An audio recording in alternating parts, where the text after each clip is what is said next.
Ms. Wynne-Williams, let me ask you a little bit more about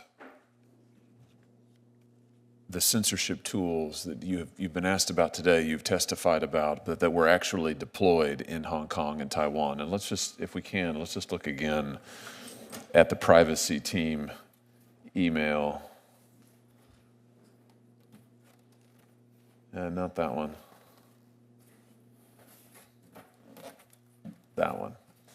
Yeah, so this is, and just so members of the press understand, the committee's in possession of this document. We have blacked out, as you can see, we've blacked out the names of individuals here, but in the documents, we have those names. Of course, we'll follow all appropriate legal procedures, but just so the press understands, the committee is committed to doing a full investigation. We do understand and know who the people are on this chain. We can see who they are, and we can see the full course of the discussion. But I just want to emphasize something here. The update is they spoke with the China team. They flagged a potential course of potential complication of course of negotiations with the Chinese government. Let's just stop there for a second. Someone pointed out to you that Mark Zuckerberg testified under oath that he didn't know what the Chinese government's terms would be to operate Facebook in China because they were banned, quote unquote, in China. So he just had no idea. He was saying this as late as 2017, 2018. He just had no idea what the terms would be. That's just categorically false, isn't it? Absolutely, Senator. And this email shows that it is false, correct? Correct. In fact, what this email shows is Facebook is in very regularly close contact with members of the Chinese government, down to specifying how they want the censorship tools to work. They're giving feedback on it, back and forth and back and forth. And here they've agreed on a set of censorship tools to deploy in Hong Kong, down to the fact that they say we're going to have to actually re-TOS. Does that mean terms of service?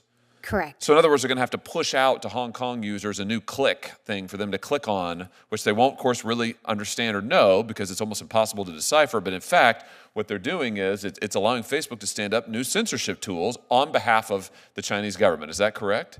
That's correct. Now, here's another interesting point. Back in 2012, the FTC here in this country, the FTC entered a consent decree with Facebook about privacy.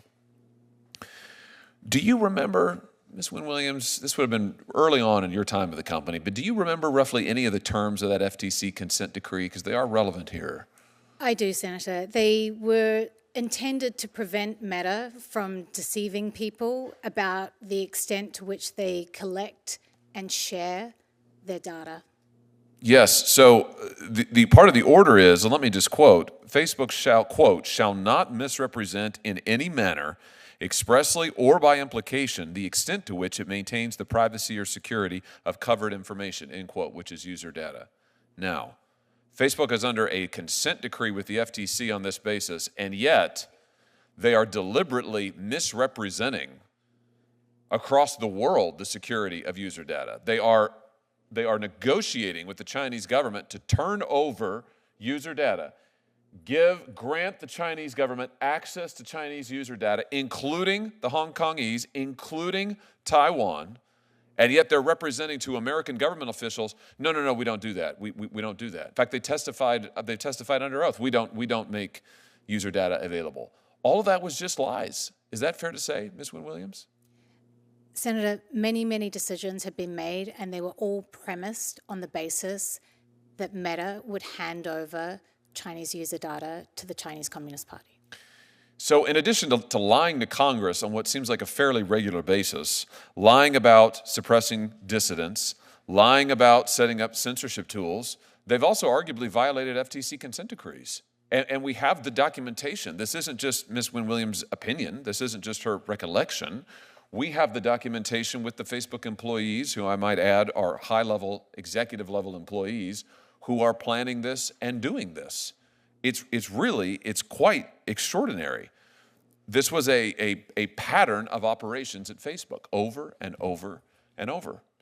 We'll come back to that, Ms. Wynne-Williams, but if you're ready, Senator Klobuchar, I'll turn it over to you. Thank you. Thank you very much. And I just, again, appreciate that you have come forward. In your book, you wrote that Facebook